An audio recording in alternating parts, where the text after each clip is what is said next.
Hey guys what's up, अस्सलाम वालेकुम। मैं हूं हमज़ा सादिक और उम्मीद है आप लोग सब खैरियत से होंगे, एंजॉय कर रहे होंगे। आज मेरे पास मौजूद है लेनोवो का आइडियापैड 314 AMD Ryzen 5 5500U वाला। इसकी अगर आप अनबॉक्सिंग देखने जा रहे हैं तो मैंने लास्ट टाइम इसकी अनबॉक्सिंग की थी, आपको आई कार्ड में नज़र आ रही होगी, आप वो जाके चेकआउट कर सकते हैं। तो ये फाइनली मैंने काफ़ी कोशिशों के बाद ये अरेंज करवाया था, जिसकी अनबॉक्सिंग की थी अबाउट अ मंथ को, और मैं इसका रिव्यू करना चाह रहा था काफ़ी टाइम से, लेकिन ना यार मेरे पास सेटअप नहीं था प्रॉपर। मैं चाह रहा था कि इसको मैं प्रॉपर सेटअप में प्रॉपर इस वीडियो को नेक्स्ट लेवल करके शूट करें, लेकिन फिलहाल मैंने कहा यार इस पे रिव्यू तो बनाना बनता है क्योंकि काफ़ी टाइम हो गया इसको आए हुए। We should move to other things after making this review. तो मैं चाह रहा था कि बस इस रिव्यू को जो है ना बनाएं और मामला ख़त्म करें, ठीक है। तो मैंने कहा यार इन्हीं हालात में ज़रा अच्छी सी जगह बना के थोड़ी लाइटिंग सही करके रिव्यू बना देते हैं, ठीक है। तो विदाउट फर्दर अडू आप चैनल को सब्सक्राइब कर दें, वीडियो को लाइक कर दें और हम इस वीडियो को स्टार्ट करते हैं। तो बात कर लेते हैं इसकी अनबॉक्सिंग की या इसके बॉक्स कंटेंट्स की। अच्छा, बॉक्स कंटेंट्स में आपको देखने मिल जाता है लैपटॉप इटसेल्फ, ठीक है। प्लास्टिक कवर में आता है, काफ़ी सेफली पैकेज किया हुआ है, लेकिन कोई ख़ास बहुत बड़ा डब्बा नहीं है। जितना लैपटॉप है उतना ही डब्बा है और आपको कोई अच्छी पैकिंग नहीं देखने को मिल रही। ऑब्वियसली बात है, एंट्री लेवल का लैपटॉप है तो इतनी कोई अच्छी पैकिंग नहीं मिलेगी। इवन तो यहाँ पे ये 1 लाख प्लस मिलेगा आपको, मगर 1 लाख प्लस भी आजकल एंट्री लेवल है बिकॉज महंगाई इतनी हो गई है। खैर बात कर लेते हैं, आपको साथ में क्या मिलता है। आपको मिलता है 65 वाट का चार्जर। आप 65 watt depending on you and your usages, आप उसको फास्ट चार्जर भी कह सकते हैं, और मेरे नज़दीक है वो नॉर्मल चार्जर है। अगर आप इसको हैवी प्रोसेसिंग पे यूज़ करें तो वो चार्जर काफ़ी अच्छी स्पीड से फिर भी चार्ज कर देता है, और अगर आप लो यूजेज पे मतलब मूवीज़ वगैरह देख रहे हैं तो वो चार्जर बहुत तेज़ चार्ज करता है लैपटॉप को, ठीक है। आधे घंटे में आपको कोई 45% 40% से ऊपर आपको देखने को मिल जाती है, ठीक है। 1 मिनट में 1% से ज़्यादा चार्ज हो रही होती है, इतना मैं आपको गारंटी कर सकता हूँ, क्योंकि जो इसका प्रोसेसर है उसकी TDP मैक्स परफॉर्मेंस पे 30 वाट है, और प्रोसेसर के अलावा इसमें कोई ऐसी चीज़ है नहीं जो इसकी जो है फुल मतलब कह लेंगे पावर लेगी, ठीक है। तो प्रोसेसर की भी आगे जाके बात करते हैं स्पेसिफिकेशन में। अनबॉक्सिंग में आपको ये 2 चीज़ें देखने को मिल जाती हैं, साथ में आपको कुछ खास नहीं देखने को मिलता, आपको पेपर वर्क वगैरह देखने को मिलता है, तो उसको इग्नोर करते हैं और बात करते हैं इसके स्पेसिफिकेशंस की। तो अगर आप किसी स्पेसिफिकेशंस की बात कर लें तो स्पेसिफिकेशंस में आपको देखने को मिल जाता है Ryzen 5 5500U। Ryzen 5 5500U जो है ये एक बहुत अच्छा और ड्यूरेबल और रिलायबल प्रोसेसर है। इस रेंज में आई थिंक ये बेस्ट है।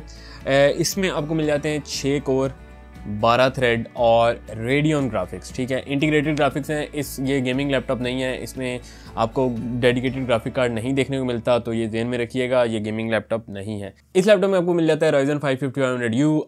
ये डायरेक्टली कम्पीट करता है i5 11th जनरेशन के साथ। आपको मिल जाते हैं इसमें 6 कोर 12 थ्रेड और 2.1 की बेस क्लॉक, 2.1 गीगाहर्ट्ज़ की बेस क्लॉक, और टर्बो क्लॉक मिल जाती है 4 गीगाहर्ट्ज़ की। इसमें आपको GPU देखने को मिल जाता है रेडियन का, जिसमें 7 GPU कोर्स हैं, ठीक है। उसके अलावा इसमें 25 वाट तक ये बूस्ट हो सकता है। ये प्रोसेसर ये बायोस से जाके आप कर सकते हैं।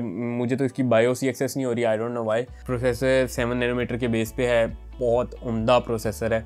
i5 और i7 11th जनरेशन दोनों को ऑल परफॉर्मेंस में बीट कर देता है, तो इवन आप i7 के बजाय इस प्रोसेसर को चूज़ कर सकते हैं बिकॉज AMD ने जो गेम है ना वो लाइक बहुत ऊपर कर दिया, ठीक है। बाकी स्पेसिफिकेशंस की बात कर लें तो आपको मिल जाता है 8 GB की 3200 मेगाहर्ट्ज़ की रैम मिल जाती है, साथ में आपको मिल जाती है 256 GB की 256 GB की NVMe SSD, ठीक है। ये NVMe SSD जो इसके अंदर लगी हुई है वो 2242 वाली है, यानी जो छोटे साइज़ वाली होती है, सिंगल कट वाली, लेकिन आप उसको बड़ी SSD भी लगा सकते हैं, 2280 वाली भी इसमें लग सकती है, मसला नहीं है, जो कि हम आगे जाके अपग्रेड ऑप्शन पे बात करेंगे। साथ में आपको मिल जाती है 45 या 47 वाट और की बैटरी है। बैटरी के बारे में आगे जाके हम बात करेंगे। और 14 इंची आपको IPS फुल HD पैनल देखने को मिल जाता है। बाकी और इसमें क्या बात करते हैं, बैकलिट कीबोर्ड देखने को मिल जाता है, एक बहुत खूबसूरत मशीन देखने को मिल जाती है। तो ये थे इसके स्पेसिफिकेशंस के बाद हम बात कर लेते हैं इसकी बिल्ड क्वालिटी की। अगर हम बिल्ड क्वालिटी की बात करें तो आई एम प्रीटी श्योर ये मेटल नहीं है, ठीक है। मेटल नहीं है, ये प्लास्टिक, ब्रश्ड प्लास्टिक है, और काफ़ी मज़े का मटेरियल है इन माय ओपिनियन। लैपटॉप के लिए, इस रेंज के लैपटॉप के लिए ये मोर देन गुड इनफ है। आपको जो स्क्रीन है और जो ओवरऑल लैपटॉप है, इसमें आपको फ्रंट पे, साइड्स पे और स्क्रीन मतलब इन साइड आपको सारा जो है यही मटेरियल देखने को मिलता है। ब्रश्ड प्लास्टिक है, ब्रश्ड मेटल है या ब्रश्ड प्लास्टिक है, ये दोनों में से एक चीज़ है और बहुत खूबसूरत मटेरियल इन माय ओपिनियन। और बैक जो है, बैक कम्प्लीटली प्लास्टिक आपको देखने को मिल जाती है। बैक पे आपको वेंट्स देखने को मिल जाते हैं। एक ये मिल जाती है, इसको आई थिंक रेस्टर कहते हैं या इस तरह कुछ कहते हैं, ये देखने को मिल जाता है। उसके अलावा इसमें आपको ये दो जो हैं ये भी रेस्टर देखने को मिल जाते हैं। मैं इनको रेस्टर बोल रहा हूँ, मुझे कंफर्म नहीं पता है इसको क्या आप बोलते हैं, ठीक है। ओरिजिनली विंडोज़ 10 के साथ आया, लेकिन विंडोज़ 11 पे अपडेट हो चुका है, जो भी मैं ऑलरेडी एक शॉर्ट वीडियो डाल चुका हूँ। अच्छा, ये थी इसकी बिल्ड क्वालिटी। मेरे नज़दीक क्या काफ़ी मतलब स्टडी क्वालिटी है, बिल्कुल भी मसला मुझे तो नहीं नज़र आया। तो उसके अलावा मुझे इसकी बिल्ड क्वालिटी से कोई भी जो है कंप्लेंट्स नहीं है। मेरा रिव्यूज़ काफ़ी रफ़ होता है, लेकिन फिर भी ये laptop more than good enough है मेरे लिए और काफ़ी सारे मोस्टली 99% यूज़र्स के लिए। जो लैपटॉप इटसेल्फ जो है काफ़ी लाइट वेट है, काफ़ी स्लिम है, स्लीक है। इसका जो वज़न है वो अराउंड 1.6 kgs है, जो कि बहुत लाइट वेट है। आपको इजीली कहीं भी कैरी कर सकते हैं और यू नो काफ़ी गुड सीन्स है इस मामले में। स्लिम, स्लीक और परफॉर्मेंस का काफ़ी अच्छा जो है कॉम्बिनेशन आपको मिल रहा है, ठीक है। तो मैं कहूँगा कि आप मतलब इसकी तरफ इजीली जा सकते हैं। एवरेज डेली यूज़र हैं उनके लिए ज़बरदस्त है, ठीक है। तो बिल्ड क्वालिटी की बात हम यहाँ तक करते हैं। बिल्ड क्वालिटी में हम इन्वॉल्व कर लेते हैं कीबोर्ड फ्लेक्स को। कीबोर्ड फ्लेक्स इस लैपटॉप में zero, no keyboard flex at all. इस लैपटॉप में कीबोर्ड फ्लेक्स आपको नहीं देखने को मिलेगा, ठीक है।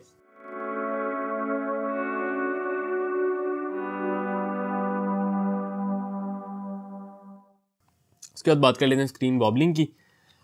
स्क्रीन वॉबलिंग बिल्कुल थोड़ी सी स्क्रीन वॉबल होती है और फिर अपनी जगह पे वापस आ जाती है। कोई हिंजेस का मसला नहीं है। हिंजेस इसमें एक, ये आप देख सकते हैं, इसमें जो है इसी तरह की हिंजेस एक सिंपल लगाई गई है दरमियान से जॉइन करके, और इसको जो है आप जिस तरह मर्जी करें, ये कोई भी मसला नहीं है, ठीक है।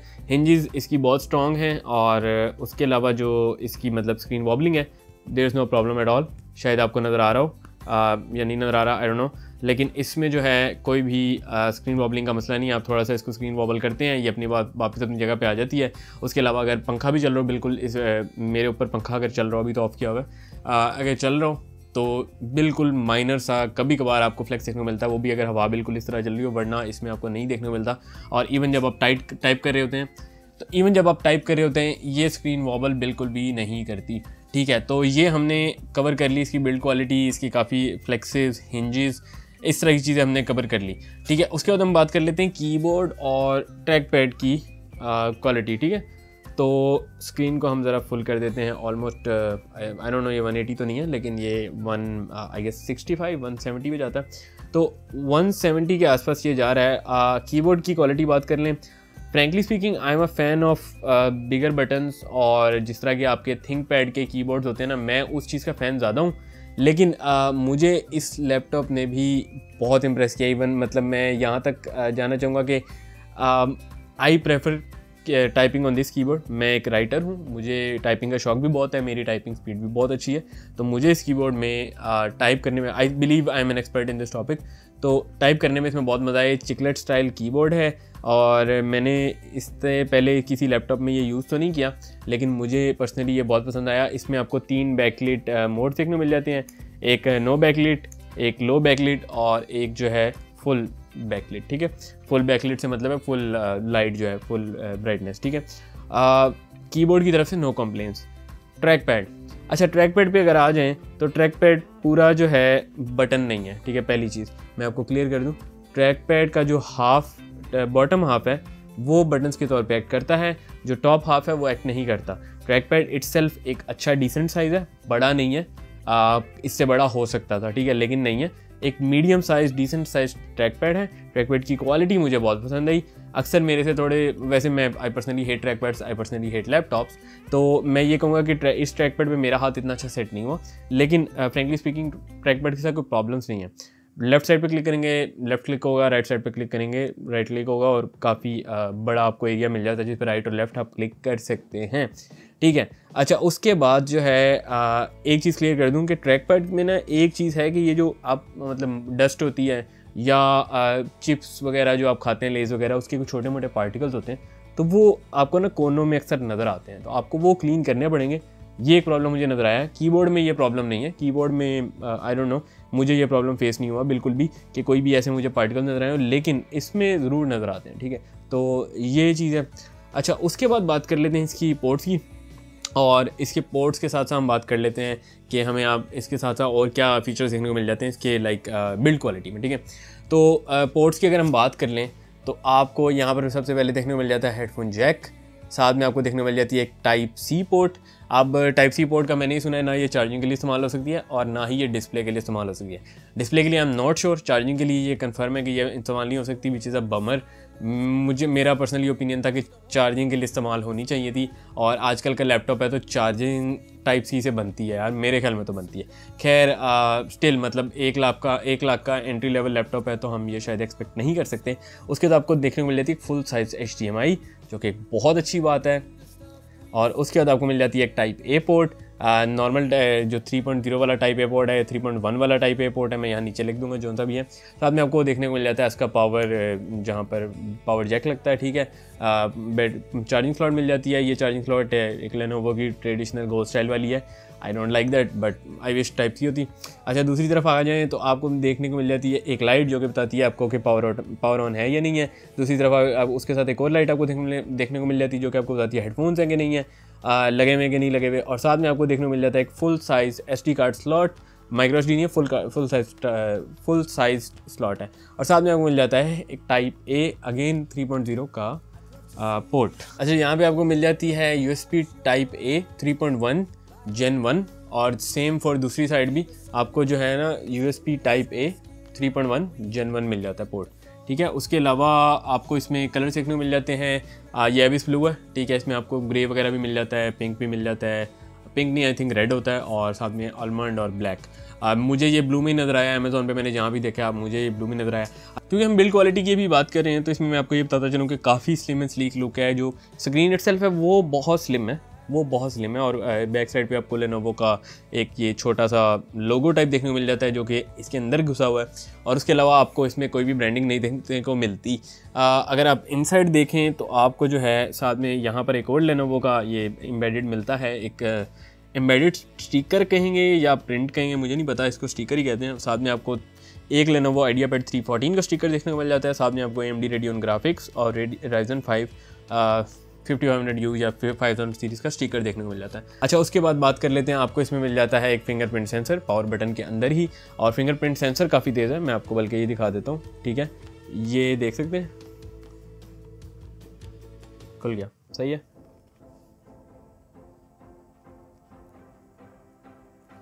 फिंगरप्रिंट सेंसर काफ़ी तेज़ है, आपको मैं दिखा देता हूँ। ये देखें अभी लॉक है, ये खुल गया ईजी।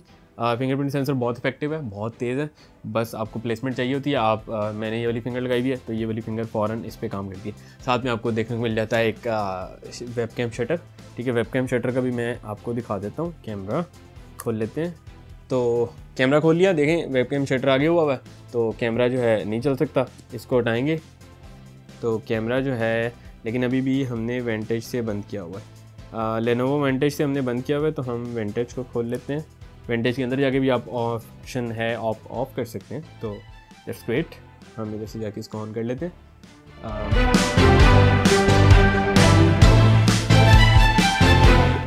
ठीक है, ये आप देख सकते हैं, ये आपको कैमरा इटसेल्फ नज़र आ रहा है। Sorry for the bad step. तो ये जो है देखते हैं, ये मैंने वेबकैम शटर ऑन कर दिया और ये जो है वेबकैम शटर ऑन ऑफ हो गया।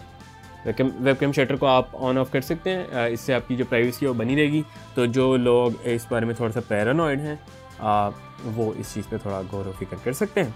सही है, तो अब हमने इस लैपटॉप का काफ़ी कुछ कवर कर लिया। अब तक आपको आइडिया हो चुका होगा कि ये लैपटॉप किस बंदे के लिए है और किसके लिए नहीं है। उसके अलावा अगर आप वेंट्स की बात कर लें तो बैक पे आपको ये वेंट्स देखने को मिल जाते हैं। इसके अंदर जो थर्मल सिस्टम लगाया गया वो कोई बहुत अच्छा नहीं है, लेकिन अगेन एक्सपेक्टेड है क्योंकि ज़रूरत भी नहीं है। एक Ryzen 5 5500U है, it doesn't have a dedicated graphic card, तो आपको इतनी कोई थर्मल कूलिंग की ज़रूरत नहीं है। और फ्रेंकली स्पीकिंग मेरे यूजेज पे इवन वीडियो एडिटिंग जब मैं 1080p की कर रहा होता हूँ हर चीज़ मिला के, तो ये प्रोसेसर अराउंड 75 से 80 डिग्रीज तक जाता है 100% यूजेज के आसपास। उसके अलावा ये हीट नहीं होता, बहुत कम मैंने देखा हो कि ये लैपटॉप हीट हो रहा हो।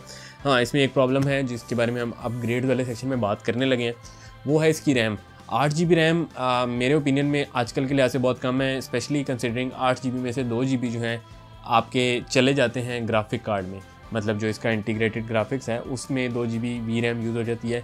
प्रोसेसिंग आप प्रोसेसर की यूज़ करते हैं और ग्राफिक्स आप रैम की यूज़ करते हैं, मतलब VRAM जो है वो आप रैम से लेते हैं, ठीक है, सॉरी अबाउट ग्राफिक्स।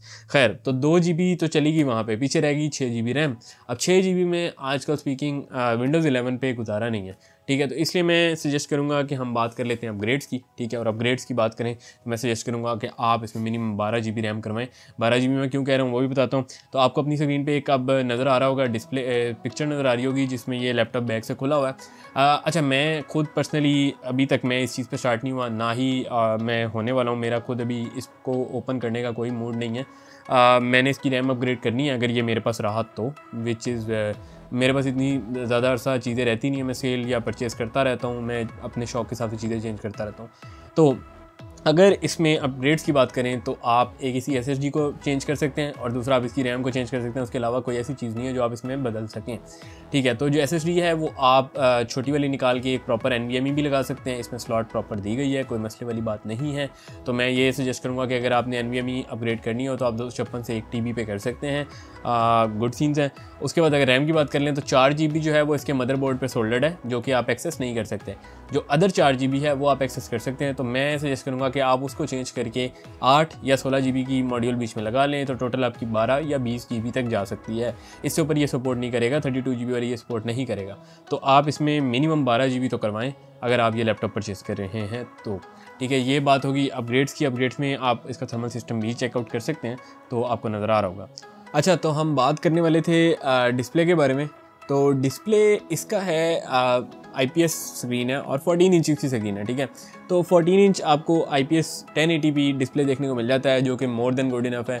14 इंचज़ में 1080p एक बहुत अच्छा स्वीट स्पॉट है। इवन फिर 15.6 इंचज़ में मुझे पर्सनली बात करूं तो मुझे 15.6 में 1080p अच्छा नहीं लगता। 15.6 में मेरा दिल होता है कि 2K हो या मतलब बेहतर क्वालिटी हो। तो IPS की बात करें तो इसकी जो IPS स्क्रीन है वो 45% NTSC के साथ आती है। ये बहुत अच्छा कोई फिगर नहीं है ऑब्वियसली, क्योंकि ये एक बजट सेगमेंट का लैपटॉप है और आप ये सोच रहे होंगे 1 लाख के लैपटॉप को मैं बजट सेगमेंट का लैपटॉप कह रहा हूँ। लेकिन क्योंकि फ़िलहाल सिचुएशन ऐसी हो गई है, पाकिस्तान में महंगाई का ये हाल है कि आपको 1 लाख में i3 वाले लैपटॉप भी देखने को मिलते हैं, तो इसलिए मैं ये बात बार बार कर रहा हूँ। खैर, स्क्रीन पैनल की बात करते हैं तो ये कोई भी एंथुजियास्ट के लिए नहीं है, ये कोई भी जो कलर ग्रेडिंग करते हैं, कलर एक्यूरेसी चाह रहे हैं, उन लोगों के लिए बिल्कुल भी नहीं है, ठीक है। Just to make it clear, ये एवरेज यूज़र्स के लिए है, ये नॉर्मल यूज़र्स के लिए बहुत अच्छी स्क्रीन है, कलर्स बहुत अच्छे हैं, बहुत पंची हैं, और जो आपको कलर ग्रेडिंग वगैरह देखने को मिल जाती है, आपको सारा कुछ अच्छा देखने को मिल जाता है, लेकिन it is nothing special and it's not entirely accurate, ठीक है। कई बार आपको फील होता है कि आपको जो कलर्स हैं वो एग्जैक्टली सही नहीं है, ठीक है। तो ये चीज़ मैं क्लियर आउट कर देना चाहूँ कि पैनल बहुत अच्छा है, कहीं से भी कलर ख़राब नहीं होते। IPS पैनल है ऑब्वियसली, तो कलर्स ख़राब होंगे भी नहीं, तो लेकिन ये है कि आप ये मत एक्सपेक्ट कीजिएगा कि आपका बहुत गुड सीन है। तो वेबकैम की बात कर लें तो वेबकैम इसमें वही नॉर्मल लगाया गया, वो 1 मेगापिक्सल वाला जो कैमरा होता है, और साथ में जो 720p की वीडियो रिकॉर्डिंग दी जाती है, वेबकैम क्वालिटी जो कि बहुत ही कोई एवरेज किस्म की होती है।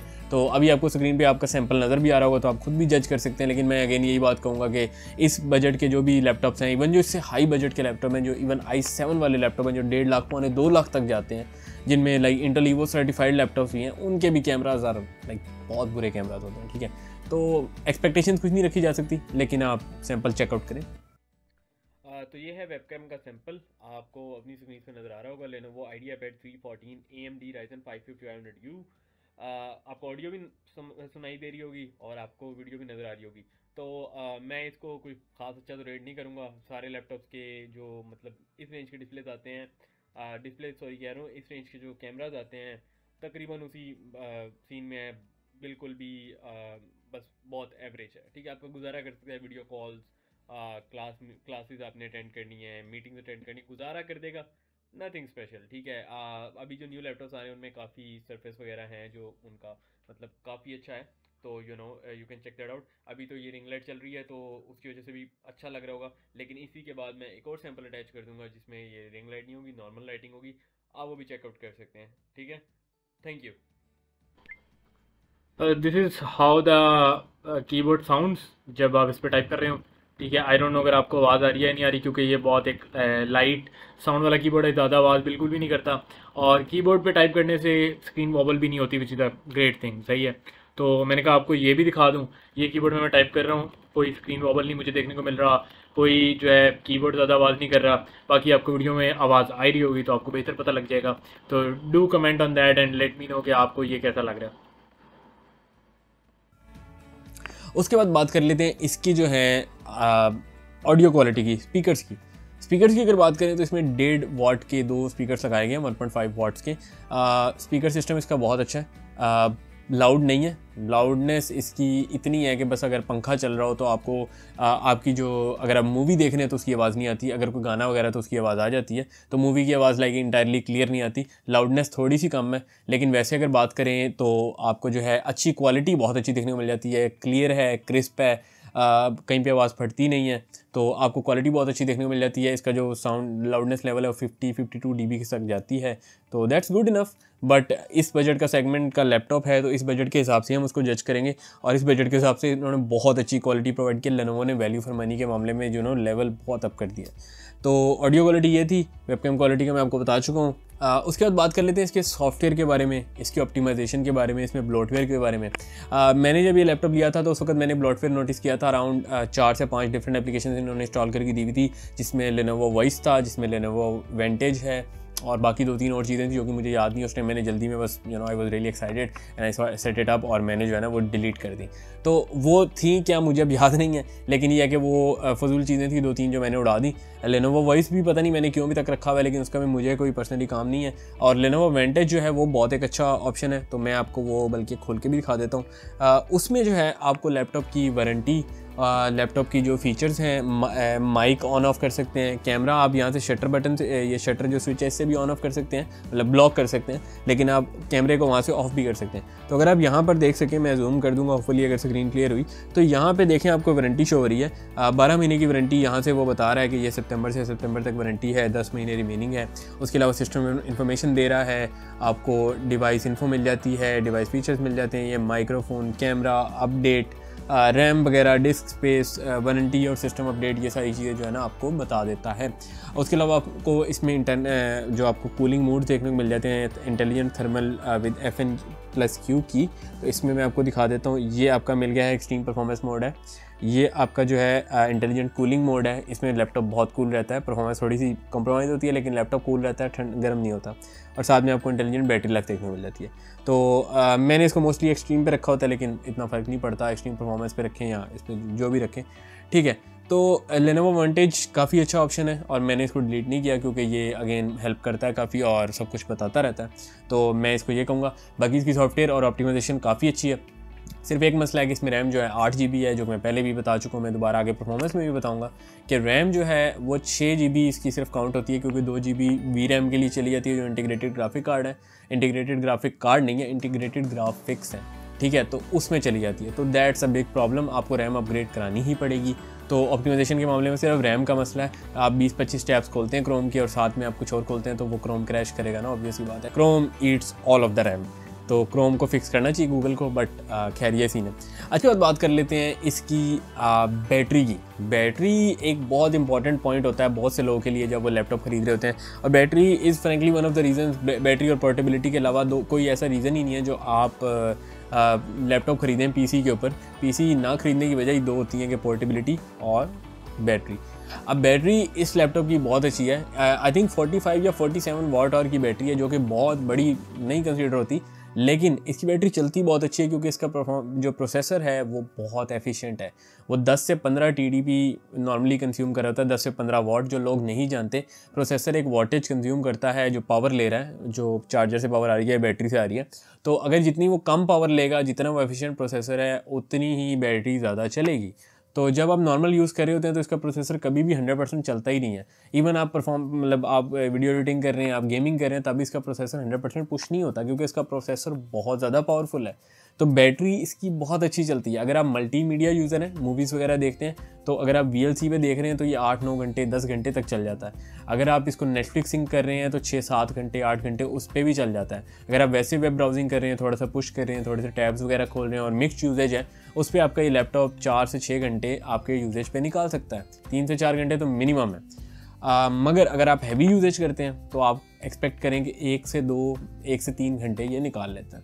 अच्छा, उसके बाद तीसरी चीज़ जो बैटरी वाइज मैं बात करूँगा, अगर आप गेमिंग कर रहे हैं तो वैसे तो गेमिंग के लिए लैपटॉप है नहीं, लेकिन अगर आप गेमिंग कर रहे हैं तो आप इसमें जो है चार्जिंग लगा के ही करेंगे। चार्जिंग के बगैर आप गेमिंग नहीं करनी नहीं चाहिए, क्योंकि बैटरी को बहुत ज़्यादा पुश करेगा और बैटरी को जब ज़्यादा पुश करेगा तो बैटरी ज़्यादा नहीं चलेगी। ठीक है, तो ऐसा ये सीन है बैटरी का। अब बात कर लेते हैं परफॉर्मेंस की, जो कि इस लैपटॉप का सबसे आला एस्पेक्ट है, जो सबसे मेन इसकी जो क्या कहते हैं की पॉइंट है ना, वो इसके प्रोसेसर है। प्रोसेसर इसमें लगाया गया Ryzen 5 5500U। राइजन ने पिछले 2-3 साल में इंटेल को तबाह करके रख दिया है। इंटेल को मार्केट शेयर में भी बीट कर गया है, इंटेल को परफॉर्मेंस में भी बीट कर गया है। अभी 7 नैनोमीटर्स का प्रोसेसर है जो कि आपको प्रोवाइड करता है 6 कोर 12 थ्रेड। इंटेल का जो i7 है, just for reference, i7 11th generation 1165 G7, वो इससे कम परफॉर्मेंस प्रोवाइड करता है बिकॉज उसमें 4 कोर 8 थ्रेड है।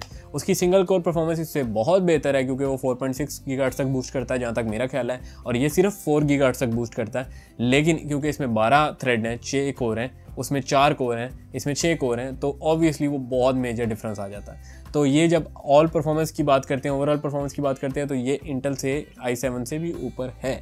तो अगर आप परफॉर्मेंस की बात कर लें तो आपके जो डेली बेस के टास्क हैं, क्रोम है, वीडियोस हैं, VLC है, नेटफ्लिक्स हैं, ये वो सारी चीज़ें जो है नॉर्मल माइक्रोसॉफ्ट ऑफिस वगैरह, ये ऐसे हैंडल करता है जैसे इसके लिए कोई कुछ भी नहीं है। ठीक है, इसके कोर्स कभी भी पूरी तरह इन्वॉल्व ही नहीं होते क्योंकि उनको ज़रूरत ही नहीं पड़ती।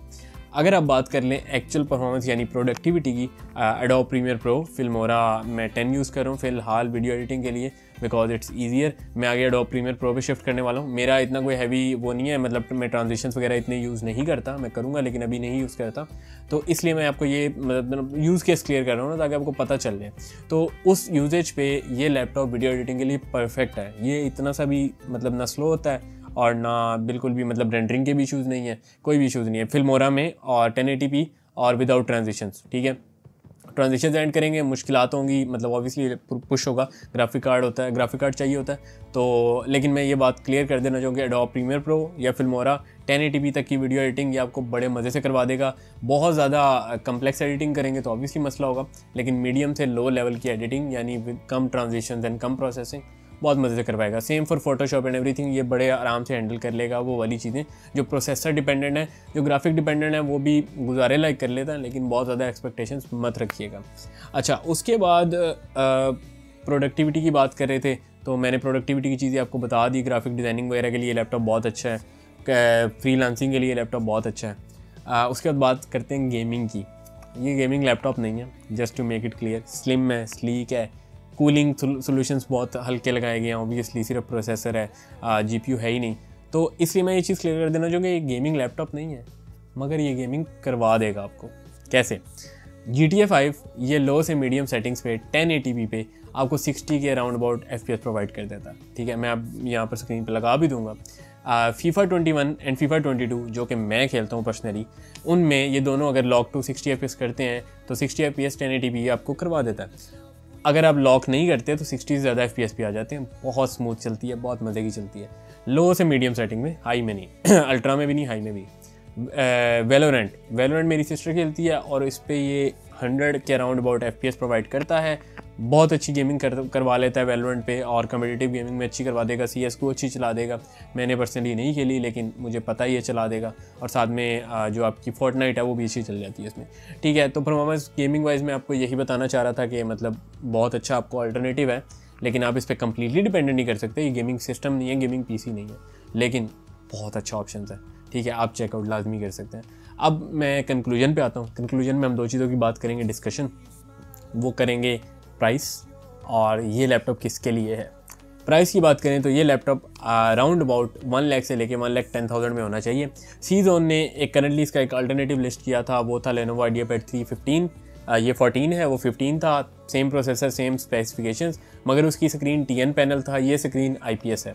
ठीक है, तो IPS में आपका जो सिस्टम है वो ज़्यादा मतलब ऑब्वियसली स्क्रीन बहुत अच्छी है IPS, तो आपको IPS की तरफ ही जाना चाहिए। तो मैं कभी प्रेफर नहीं करूँगा आप उसकी तरफ जाएँ। लेकिन उसमें एक फ़ायदा ज़रूर था कि 15 इंच वाले लैपटॉप में जो अपग्रेडेबिलिटी ऑप्शन है उसमें हार्ड डिस्क भी लग सकती है, या SSD 2.5 इंच वाली आप लगा सकते हैं। इसमें जगह नहीं है। कुछ लोग मुझे कह रहे थे कि बैटरी के नीचे इसकी जगह है, मगर मैंने अभी तक इसको खुद तो ओपन किया नहीं है, लेकिन मैंने जो ऑनलाइन देखे हैं वहाँ पे मुझे इसमें स्लॉट नहीं मिली। ठीक है, आप इसकी SSD वैसे अपग्रेड कर सकते हैं, मगर ये जो 2.5 इंच वाली है वो नहीं कर सकते। तो 15 इंच वाले का एक फ़ायदा ये है कि आप हार्ड ड्राइव या SSD लगा सकते हैं। नुकसान ये है कि आप TN पैनल की तरफ जा रहे हैं, जो कि बहुत बुरा होता है। IPS बहुत अच्छा है।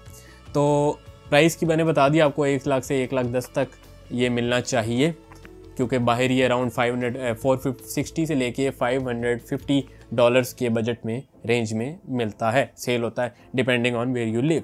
तो बाहर से सोर्स करें, बाहर से मंगवाएं। यहाँ पे अवेलेबल नहीं है फ़िलहाल, और अवेलेबल हुआ भी तो थोड़ा सा महंगा होगा, लेकिन आप कोशिश करें बाहर से मंगवाएं। कोई जानने वाला आ रहा है तो बहुत अच्छी बात है, नहीं आ रहा तो आप पैकर ग्रुप में जाएं, वहाँ पर लोग वेरीफाइड लोग हैं जो आपसे कुछ पैसे चार्ज करेंगे और आपके लिए लैपटॉप ले आएंगे, तो आपको फिर भी वहाँ से अच्छी ही प्राइस में मिल जाएगा, जिस तरह की मुझे पड़ा। अच्छा, इसके बाद बात कर लेते हैं कि ये लैपटॉप है किसके लिए। ये लैपटॉप है वैल्यू फॉर मनी इंथुजियस्ट के लिए। ये लैपटॉप है ऐसे यूज़र्स के लिए जो एक बहुत अच्छा लैपटॉप देखना चाह रहे हैं, मीडियम यूजेज के लिए, जो 4 से 5 साल चला सकें। ये लैपटॉप है प्रोग्रामर्स के लिए, और ये लैपटॉप है स्लाइटली परफॉर्मेंस इंथुजियस्ट के लिए।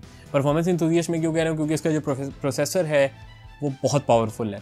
ग्राफिक्स इतने कोई मतलब इंटीग्रेटेड जो ग्राफिक्स हैं वो इतने कोई अच्छे नहीं हैं, लेकिन बहुत अच्छा गुजारा करवा देते हैं, एक अच्छा बैलेंस प्रोवाइड कर देते हैं आपको, गेमिंग भी करवा देते हैं आपको, प्रोडक्टिविटी सॉफ्टवेयर भी चला देते हैं, प्रोडक्टिविटी एप्लीकेशंस भी चला देते हैं, और साथ में आपको वैल्यू फॉर मनी मिल रही है। आपको 1,10,000 में i7 लेवल का जो है लैपटॉप मिल रहा है, तो बहुत अच्छी चीज़ है, और साथ में हीट भी नहीं होता, बहुत कूल है। मैक्सिमम 80 डिग्री तक जाता है जब आपको इसको फुल पुश करते हैं, तो वो भी मैं भी ट्राई करूँगा, हो सकता है वीडियो में कहीं पुट भी कर दूँ। तो आपके कोई भी इस तरह के सवाल आते हैं तो आप मुझे नीचे कमेंट में लाजमी बताएं, ताकि मैं उस चीज़ को कवर करूँ, कोई चीज़ मैंने अगर मतलब मिस कर दी है वो करूँ। तो graphic designers, freelancers, programmers, students, इस तरह के लोगों के लिए ये लैपटॉप बहुत अच्छा है और बहुत ज़बरदस्त आपको value for money performance provide करता है। तो कंक्लूजन की बात करते हैं। कंक्लूजन हमारा ये है कि Lenovo IdeaPad 3 14 AMD 5500U वाला, 8 GB RAM, 256 GB storage NVMe, और साथ में IPS panel, 14 inches full HD। It is a sweet deal. अगर आपको 1 लाख राउंड, अगर आपको ये 1 लाख के राउंड कॉस्ट कर रहा है, तो आंखें बंद करके आप इस लैपटॉप को ले सकते हैं। ठीक है, मैं वैसे कोशिश यही होती है कि 256 GB कम है, 8 GB कम है, मगर आप वो चीज़ें अपग्रेड कर सकते हैं। तो मतलब यार बहुत प्यारी चीज़ है, और आप इजीली इसकी तरफ जा सकते हैं अगर आपका बजट इतना लिमिटेड है। अगर आपका बजट इससे ऊपर है तो आप ऊपर भी जा सकते हैं। Ryzen 5 5500U वाले लैपटॉप काफ़ी मार्केट में आ गए हैं, 1,20,000, 1,15,000, 1,25,000 की रेंज में। अगर आपको ये 1 लाख, 1,05,000, 1,10,000 तक पड़ता है तो आप इसकी तरफ देख सकते हैं। Ryzen 5 5500U की तरफ आप वैसे भी जा सकते हैं, बहुत अच्छे ऑप्शन है। ठीक है, तो मैं ये आपको कहूँगा कि कंक्लूजन मेरा ये है कि this laptop is definitely worth it. RAM upgrade करानी पड़ेगी, लेकिन ओवरऑल ग्रेट डील। और आपके कोई भी सवाल आते हैं आप मुझे नीचे कमेंट करके बताएं। आप मेरे से इंस्टाग्राम पर रब्ता कर सकते हैं, आपको यहाँ पे शो हो रहा होगा दी ख्वाजे मेरा यूज़र नेम है। ठीक है, तो आप वो जाके चेकआउट कर सकते हैं, वहाँ पे मुझे फॉलो करें, मेरे से डिस्कशन करें, आप कुछ भी पूछ सकते हैं। तो आई वुड लाइक, मैं वहाँ रिप्लाई भी जल्दी कर देता हूँ। यूट्यूब कमेंट्स का भी मैं रिप्लाई करता हूँ, कोई भी कमेंट हो मैं हर कमेंट पढ़ता हूँ। आप चेकआउट करें, मुझे बताएं। और अगर आप वीडियो को यहाँ तक देख रहे हैं, क्योंकि वीडियो ऑलरेडी बहुत लंबी हो चुकी है, तो थैंक यू सो मच। और लास्ट में मैं ये चीज़ भी बताना चाहूँगा कि मैंने फाइनली मोनेटाइजेशन के लिए अप्लाई कर दिया है। कुछ इश्यूज से जिस वजह से मैं पहले नहीं कर सका था, तो अब मैंने मोनेटाइजेशन के लिए अप्लाई कर दिया है अपना चैनल, और वो रिव्यू में है। तो उन्होंने कहा है 1 महीने के अंदर अंदर जो है मोनेटाइजेशन का मतलब जवाब आ जाएगा, होपफुली हो जाएगी। तो thank you so much every single one of you, and some very special ones जिन्होंने शुरू से मुझे सपोर्ट किया है, जिनकी वजह से मैंने स्टार्ट किया। तो thank you so much to all of them, and thank you so much to all of you. Hopefully जब हो जाएगा मोनेटाइज और साथ में 2000 सब्सक्राइबर्स भी हो जाएंगे, तो will do our first giveaway. और इस हम वाकई मतलब मैंने 2 दफ़ा पहले भी मेंशन किया कि 2000 सब्सक्राइबर्स पे हम करेंगे, तो 2000 सब्सक्राइबर्स पे हम इंशाल्लाह फर्स्ट गिव अवे करेंगे। अब देखते हैं किस चीज़ का गिव अवे होता है, तो stay excited for that, stay tuned for that. तो आप वो चेक करें, मैं खुद एक्साइटेड हूँ काफ़ी। तो बाकी थैंक यू सो मच, अपना ख्याल रखिएगा। अभी मुझे इजाज़त दें, मिलते हैं आपसे अगली वीडियो में। अल्लाह हाफिज़।